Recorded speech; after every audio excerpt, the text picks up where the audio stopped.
Welcome to the Zapata brand. And now, your host, George Zapata. How did you go through that with now the limelight of Hollywood on you? Well, that's a great question. Again, George, look at you being a real host. This is awesome, being on the other side. I always say I'm just a dumb guy, but you say I'm not, so I'll just go with that. No, not anymore, man. No.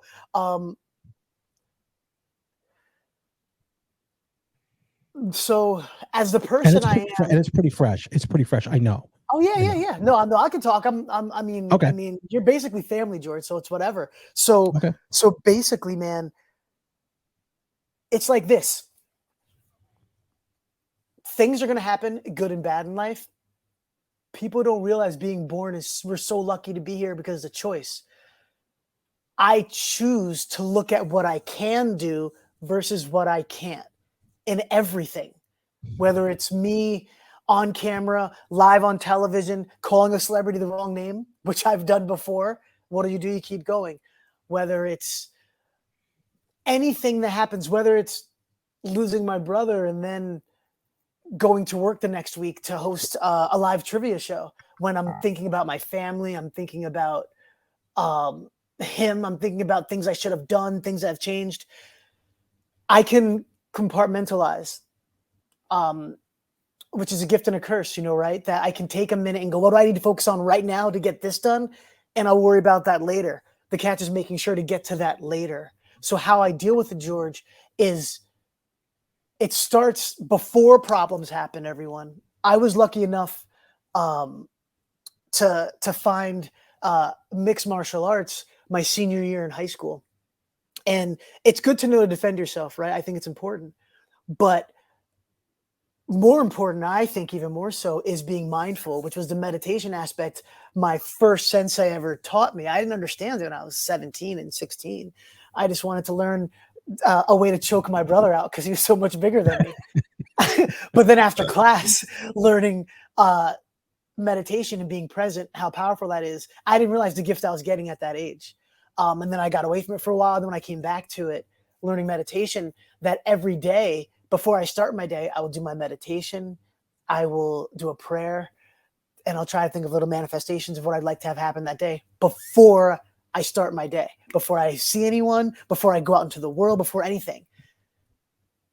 The way to get to greatness or being the best version of anything is repetition. I don't care what it is, whatever you do in life, repetition, right?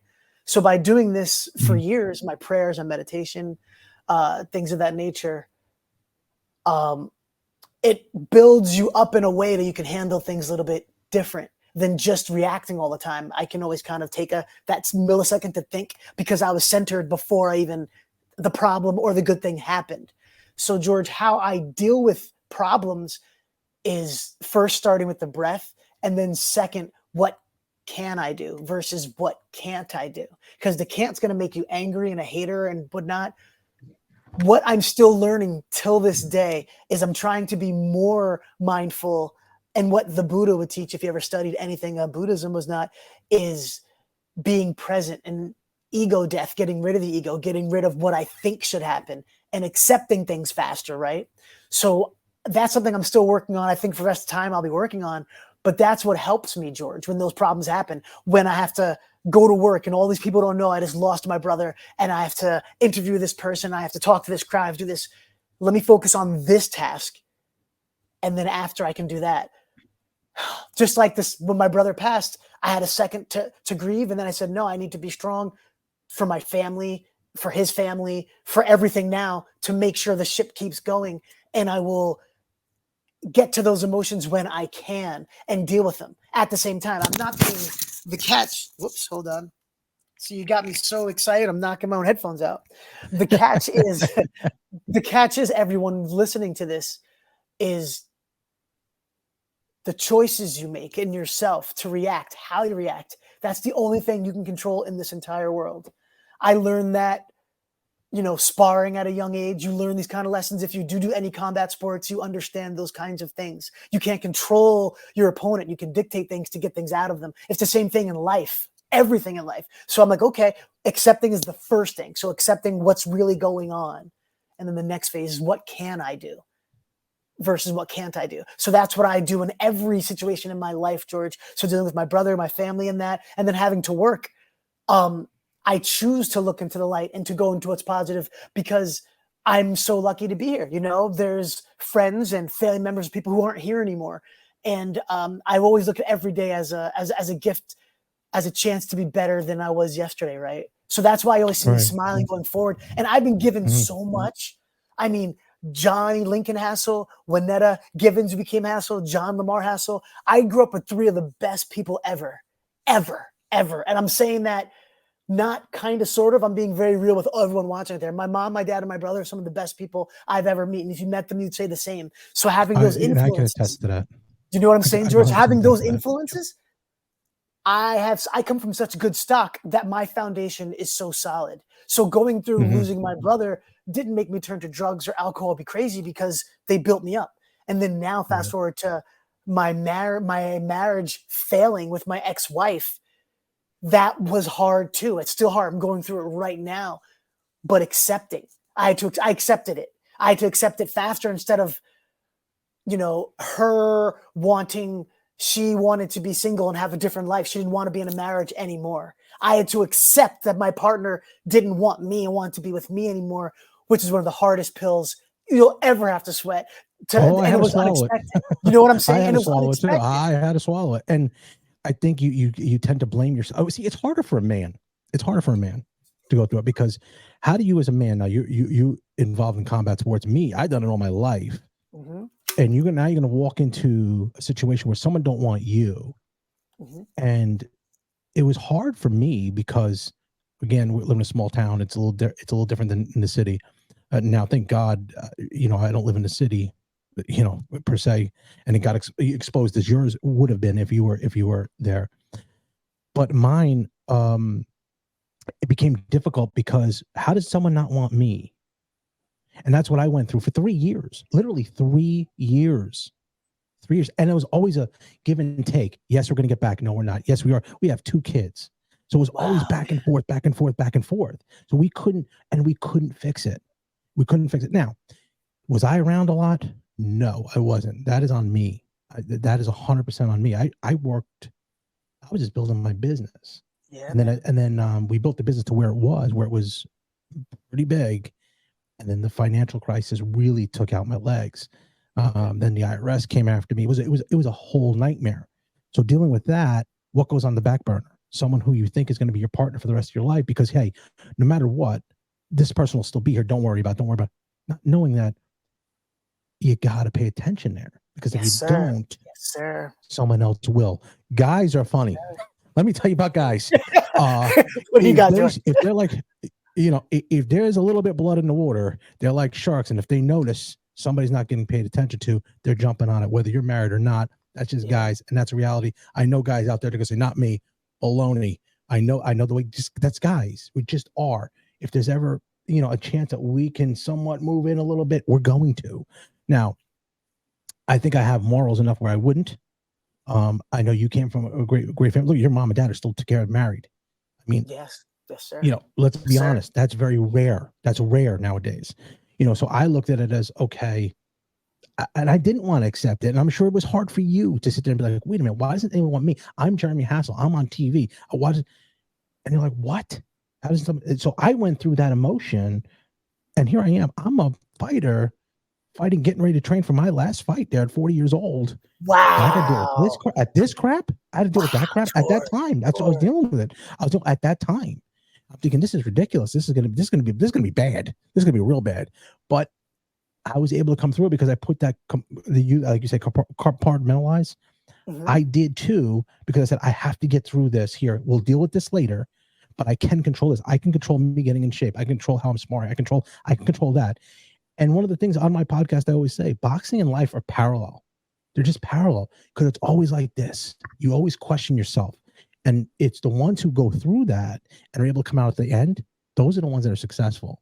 And you are a testament to someone who's gone through 2 major issues. And I think sometimes, honestly, divorce is harder than death. And I say that because divorce, they're there. So those emotions are still there.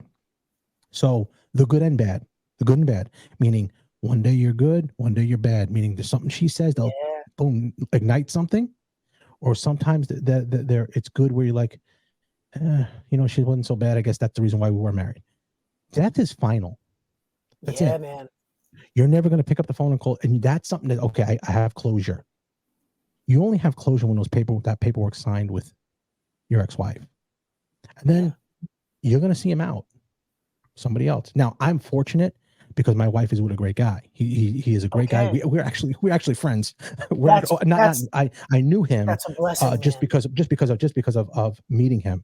I never knew him before, so he wasn't like that, like sneaking in. No, he met her somehow, somewhere else, and he's a great guy. He treats my kids unbelievably well. Oh, I'm that's grateful awesome. for that. Yes, That's yes, awesome. sir. It's good. I really appreciate that from him. So that kind of smooths everything out a little bit. But as a man, too, you're like, damn, how did this fail? But it's this failure that brought me to my marriage now. Come And on now. I'm with a woman who is, does things like, okay, so let me backtrack just a little bit. I know I'm getting on a tangent here, and I want to talk to you. No, but come on. One of the things that I noticed was with my ex-wife was that she it's hard to say because she was younger than me. She was so much younger than me that it was hard because she didn't see my vision. And my vision was, I want to be this. I want to open up a bagel shop. I want to do this. I want to franchise. And it was getting so big. But with that comes the time taken away from your family. And it did take the time away from my family. And then when the financial crisis hit, we almost lost everything. I mean, we had a sheriff in our house, literally, writing down, okay, we're going to sell this. It was bad. At that time, I figured, okay, if she left, I don't blame her. I would have left. I mean, I would have been like, I'm out. So, I mean, there was a time where it was really bad. And unfortunately, you cannot bring that back together when it starts going like this. Now, you could if you went to a good church or you went to, I do believe you could, but she was in a different space than I was. I think we're built from a different cloth. Me and you, we're cut from different cloth. We're willing to go through any kind of fire and nuclear war to get what we want. Like you were working at night, taking DJ things for nothing. Willing to put the time in because you knew at the end there's a bigger prize at the end. And I always told my ex, I said, hey, we're on the 2-yard line. Just let's get through this and we'll punch it in. It just didn't work. It just didn't. So the fact that all of a sudden I'm going this 3-year period and I was hurting. And now my current wife, her husband was sick at the time, had a heart transplant. I was going through. He had passed. And then she wasn't ready. And I wasn't, I was going through, I still thought I was getting back together with my wife at the time. So we met at the perfect scenario. And it would be at the worst possible time. COVID shuts down all the businesses. Well, my business is a restaurant. You know what I'm saying? My business is a restaurant. Okay. My bagel shop is, you sit down. They shut it down. You couldn't have chairs. So now I'm like, well, so I just sat in a corner and I just was doing my bills in the front because all the tables and everything had to come out. She walked in and I didn't know her. I just knew her husband because I dealt with him because he was the administrator at the school. And I had no idea. And then from that point, we just struck up a conversation. I knew her boys because they came through high school here and went out.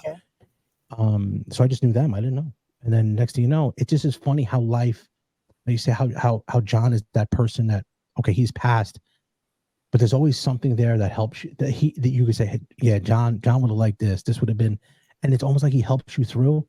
That's what I feel is here. I somehow feel that somewhere along the line, somebody, whether it was her ex-husband or not, say, hey, I'm gonna push you to a guy. Wow. All he cares about is you.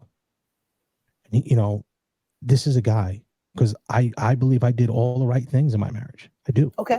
The only thing I missed was the time. Yeah, man. And that was more important. I didn't get it. I always say I have a PhD in dumb because I didn't get it. But George, I didn't get it. I'm so glad you've met your new wife. And what's so important about, I hope everyone watching this really takes in from what George just said, was the acceptance of knowing where the problem happened. you accepting and talking about it now and knowing, yeah, your emotions, we're men, we're going to have those emotions, but also accepting your fault in it. Because when a relationship doesn't work, it's both parties. It's both parties. No one can say, oh, one person was all wrong.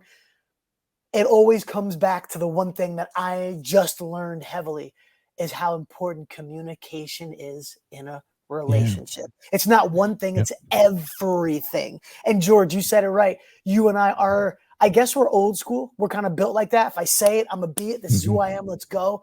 But not everyone else runs on that tank, on that level. And we have to communicate better but during communicating, because that was the biggest fault in the failing of my relationship as well. The communication wasn't there as much because I was just on a one track, let's go, forgetting about the day-to-day and the communication and things. And you know what they are, George, also? Life is all about really learning, man. And what you had, and those beautiful kids you had with that first relationship and lessons you learned from it, that's what it was supposed to be, right? And now you're into another chapter. You know, the real truth is nothing really is forever. But how we deal with every situation is going to lead up to how our life is going to be. And I am so glad that you're not bitter over it, because some of my friends who are divorced are so bitter and things. And I choose not to be. And I don't hate my ex-wife for what happened. Yeah, I'll be mad about how I felt about what happened, but she has to do what's right for her. We all have to do what's right for us. You know what I mean? And I take ownership of things I did right and wrong. And I believe she does as well. And all I want from her is to have her best life. Hopefully she gets what she wants. And for me now it's my next chapter. I don't know the next partner I'm going to meet when I meet her. But when I do, it will be a new version of me. And with this new person you're with, you become a new version of yourself. If you're smart enough to recognize what happened in your previous, right? And not bring that baggage in. When it creeps back up, do not, George, you know what I mean? Do not. You have a new fresh start. Take this for what it is and just communicate. That's what we all have to do in everything, business, relationships, whatever. So now, congratulations on you just getting married, man. It's funny that you bring it up because, you know, I do catch myself sometimes going, wait a minute. I did that before. It didn't pan out too well. So you're right. And it's the people who are stubborn and don't want to do that, don't want to change and be like, no, this is who I am. Now, I will say that every now and then I'll say, this is my, if you want this is what you get. But I have actually been very blessed, and I cannot say it enough. I've just been blessed to have a good enough relationship with my ex-wife, to have a great relationship with my children. My ex-father-in-law still works for me. Whoa! That says volumes about you. You know what that was? That's a reality show all on its own. That's a reality show all on its own. I know it, but they've always treated me. And again, he was the only person I've ever called dad. He's the only person I've ever called dad. Wow, George. So because he taught me how to be a dad. He wasn't my father, but he taught me how to be a dad. And you know, I should have followed. You know, he's been married for like 50 years, I think, to the same woman. But I'm saying, like, that's what I wanted. It's what it drew me to my ex, because I wanted that family. I saw that. So that's what I want. I want that nucleus there. And you know, did I jump to? There was the age gap too big that she hadn't matured yet? Probably. I think that was probably it, because there's a big age gap there. So, and she worked for me. So I took from the forbidden fruit tree. So yes, sir. Yes, sir. It's not good. And George, yes, my ex-wife and I had almost an 11-year age gap. Whoa. Which way? Yeah. I was older. I'm older. Yes, I was older. Okay. So that might have played a part in it too, that I experienced things and whatnot. And I've realized 100%. That too. But either way, George, it was what it was. It was a great time and it was great. We had our downs as well. I like to think it was more ups than downs. And it's I learned a lot about myself during that time. And to be really cliche, what a lot of people have told me when I speak to them about, you know, the divorce, you have people in your life for a reason, a season, or a lifetime, right? And those are very few things, right? And that was a season. I thought it was a lifetime. I don't know everything. I learned a valuable lesson, you know, and I accept that relationship was over. I did what I could. She did what she did. We separated. And now it's all about life's all about what the next is, preparing for the future, being in the present as much as possible, and enjoying each day. Right. You know Mhm. what I mean? And now Right. you have a new partner you're with, George, and enjoy getting to know her, because the only way you get to know Right. someone is time. You know what I mean? So just enjoy the time it's going to take to get to know her. And then the illest part, because, I was together with my ex for 10 years, was, um, that was a short amount of time. When you're in very long relationships, a few things I've learned as well is that there's going to be ebbs and flows where you're going to be madly in love. You're not going to like each other. You're going to be ships in the night. You're going to, if things are never always the same, right? It's how you handle the ups and downs, not when everything's perfect, and really how you handle the downs and how you communicate and how you argue when you're both are strong about something. That's going to dictate your relationship. You know what I mean? Right. And all I want for you and your new relationship is to enjoy getting to know the new version of her now. And then when she changes, the next version. And then again, because we all change, and going with that Right. change, and you being open to it. I'm And excited for she's you. and I appreciate that, because she is older than me. She is actually 6 years older than me, which I went the Okay. other way because I figured, they say till death do you part. She's got 6 years ahead, so I'd stick it out where she went first. I'd go, hey, I did it. So, I know Still she's George. listening now. Still I know, yeah, George. I After know, I all know. these years, still George. Still talking Yeah, but she trash. was, Oh, that's great. yeah, I do. I tend to, but it's been such a great experience that way. Yeah. And what I want to do here a little bit is go through a couple things at the end of Okay. the podcast. This was one of the most enjoyable podcasts I've ever done, because it is with someone who I genuinely, and not that I say I didn't like any of the guests I had, but it's someone that I know that, Yeah, man. we just connected, and I know your story, my story, except some of the intimate details. But who knew that? Okay, so how you went through a tragedy and then you went through a divorce. Like, that was me too here. Mine was more of a financial tragedy. And obviously I would rather take that than losing my brothers. If I lost my brothers, I don't think I'd be able to handle it the way you've handled it in your life. I mean, that shows you the character you have and how strong you've been for your family. But what I want to do now, if quickly, and I do this at the end of my podcast now, I want to know if you have any mentors and what they mean in your life. And lastly, I'm going to give you two that I want to hear or three technically, that I want to hear what your version is of them and what they've meant to you. So if you have any mentors at all that you've gone through, whether it was in your coming up or currently now in your life. Oh wow, George.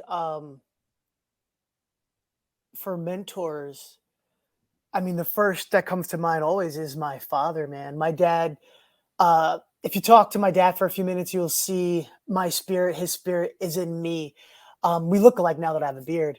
But my dad is my number one mentor for too many reasons. One, he showed me from when I was born till this day what a real man does, how you handle responsibility, do what you say what you do, always respect your partner. Um, the way he lived, because people say it all the time, but I just want to remind everyone that it's not just what your parents say, it's what your parents do that affects you even more. Because kids are sponges. I just watched how my dad worked every day, came in with a smooth suit, um, letting the corporate world beat him down, but then he'd leave it at the door and deal with me and my brother running around crazy. Um, Seeing now that I'm older, looking back on that, going, wow, my dad, especially being a black man in the 70s, dealing in 80s, dealing with how the world was then. And my dad working in management information systems, being the only black man in many rooms, is so powerful. So just watching a poor kid from a farm in Alabama become what my dad did is incredible. It's against all the odds with him not having parents. My dad was raised by grandparents and family members, and him becoming the father he wished he had. He's just an awesome person, just in general. So my first mentor would be my dad. My second mentor would be my mother, because I'm just like my dad. And my mom, I have parts of her, but I'm more like my dad. But my mom would always check me. My mom has given me my sense of humor because she's so funny. If you get to know my mom, she's one of the funniest people you'll ever meet and know, and she's straightforward. Um, Yeah. and she's been my mentor in ways of always keeping it very real with me, from a young age to now. Just being that straightforward about life and telling me to get my act together and things. And she's been awesome. So I said my mother. And my third, of course, I've already spoke about him, but I can't speak enough about my brother, John Lamar Hassell, because of the stories I told you earlier in the podcast and how he's always been there for me. Anything I ever needed. In college, I don't have any money to eat. He sends me $20. I get pizza from me and all my suite mates. My brother gives me advice on whether it's girls, whether it's career, whether it's things, him always being my protector, my best friend, my guy. He was my guy, you know? So him always supporting me, not just financially, but really emotionally and really always being that kind of person in my life, that he was that pillar. He was always there, the best way to put it. So those are my top 3 mentors, I would have to say, in my life that have done the most for me life-wise. And Now, the do reason you why, want to know something no, real jump in. quick? Yeah. Those are the 3 I was going to ask you. That's how much on the same wavelength we are. I'm just So, keeping it so I mean, real, George. that's what I mean. It's like I thought you were going to be like, well, this producer from here, he showed me how to get to this. But there again shows you, and you talk about your dad. I cannot talk about your dad enough. And you talk about how he was the only black man that would be in the office. And I mean, it was unique to me because I remember him come down to Westvale by the dumps. Yeah, of The course. Come baseball on, man. in a suit. In a From suit, work. man. From Hair work, right from to work, be with his to work, kids. Right to be home, with his right kids. there. Yeah. Tight hair. It was just tight, always done. Nails were always done. Always, Yeah, and it man. always cheered for you guys. And I knew your mom when you guys were in trouble, and I knew when John was in trouble because I would hear Jonathan Lamar Hassell. I said, "Oh shit!" It's on. Right? It's on. It's Yep. on. Right there. It's I on. knew she was pissed at something. But your dad was just that guy, and you as someone who was his son, who if you know your son would say, I can look at that and say, that's where I want to be. And not be ashamed to say, that's my hero. The same thing with All your day. brother John. That's my hero. And that's Wow. why, man, I can't tell you enough about that. And it was, I was thinking about it yesterday as I was going through. I'm like, I don't just want to sit there and ask Jeremy how did you get to be so successful? How did you get to be? That wasn't my point. My point was to say, this is Jeremy that I know.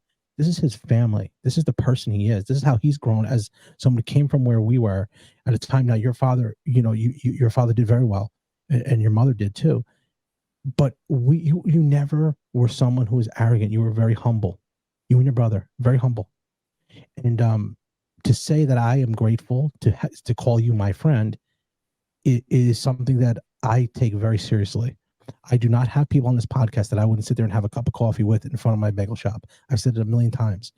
I've had on here NFL football players. I've had on here, Greg Valentino last week. We're having Rita Gigante on next week.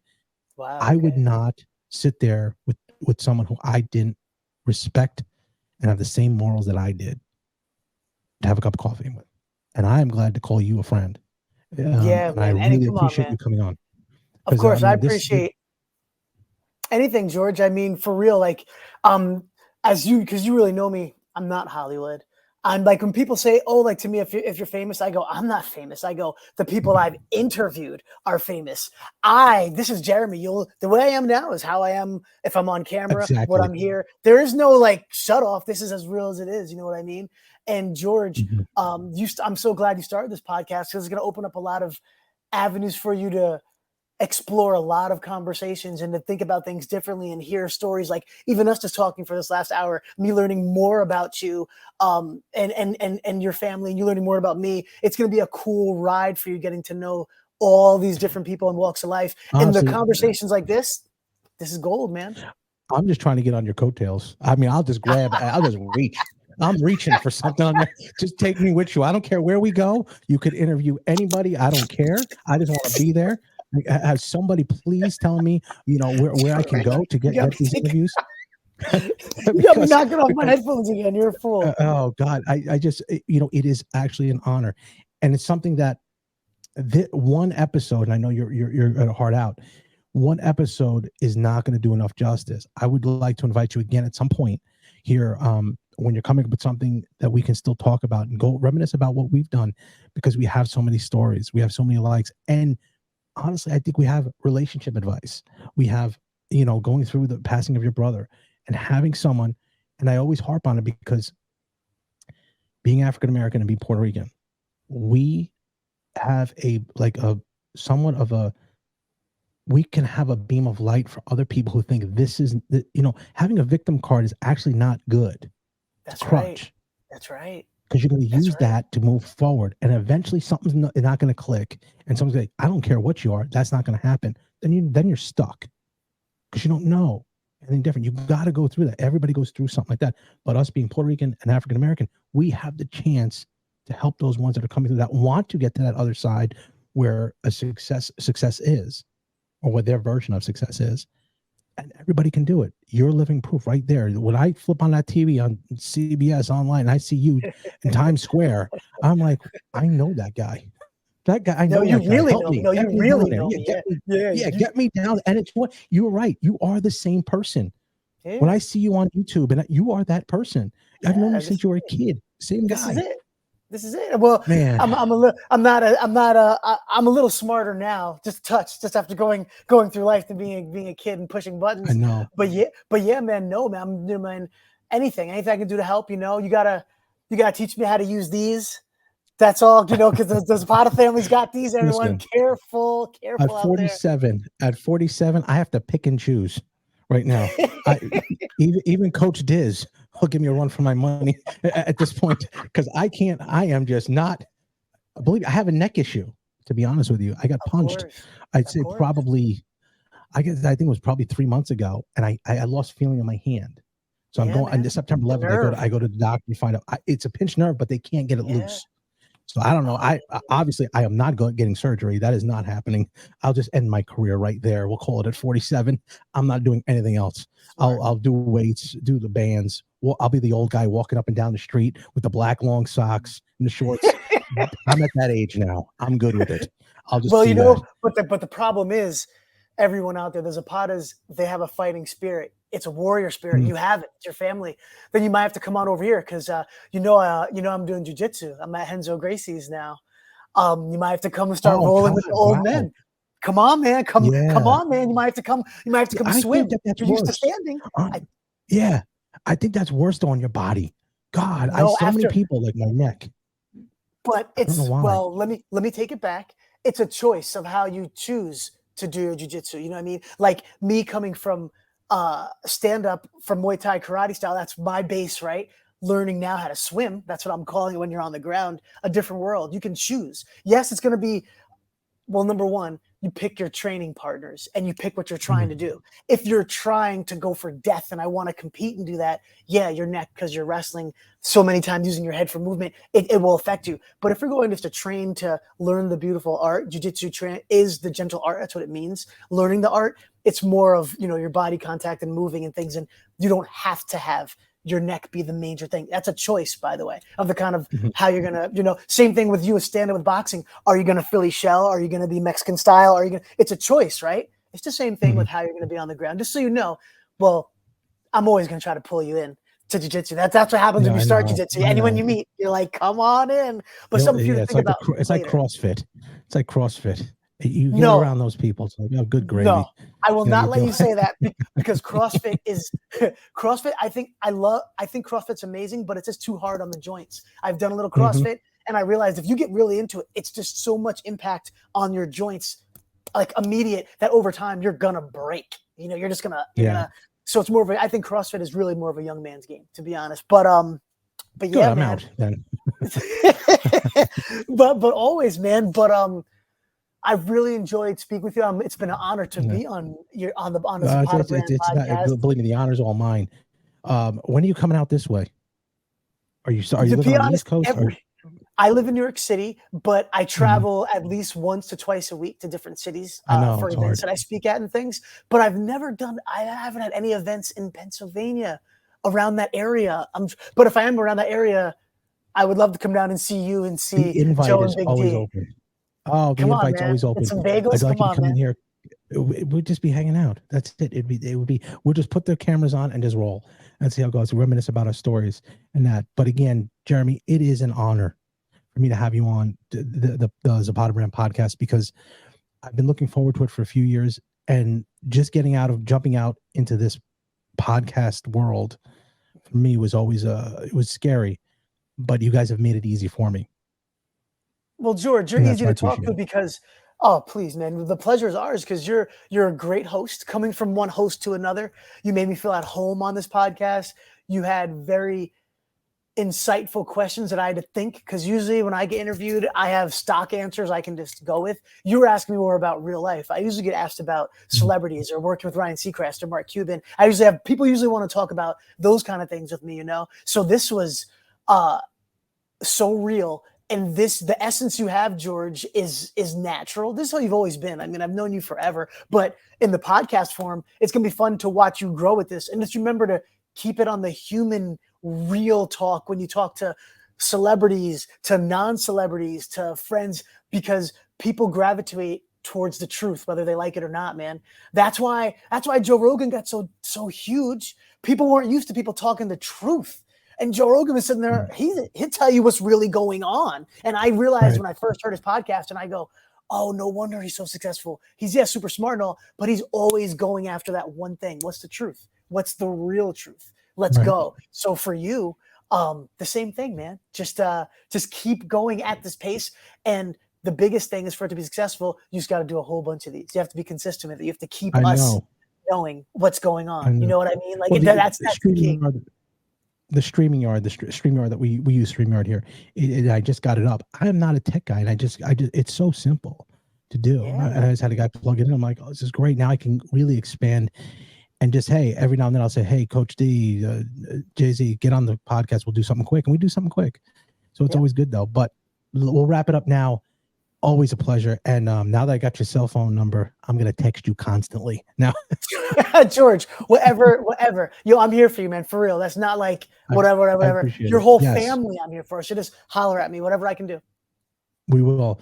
And I will text you after we get off here in a second. I just got to go wrap up a couple things. I do think. So thank you, everyone. Zapata Brand. I look forward to seeing you next podcast. Jeremy Hassell. We will. Jeremy Hassell here. You can follow him. It's all on the bottom of the screen there. If you can, please subscribe to where he's at. Follow him on Instagram and Facebook. And are you on Twitter? Yes, you are. You are. I have my name up there. I haven't posted in a few years. Right. I'm really on Instagram, Jeremy_Hassell. That's where I live. It's right up there. If you look at the screen, right there. I did that all myself. So anyway, Jeremy, again, I appreciate it. We will talk afterwards. All right. Take care, George. Take care, everyone. Good luck, everybody. Thank you. Positive. Bye-bye. Later. Bye.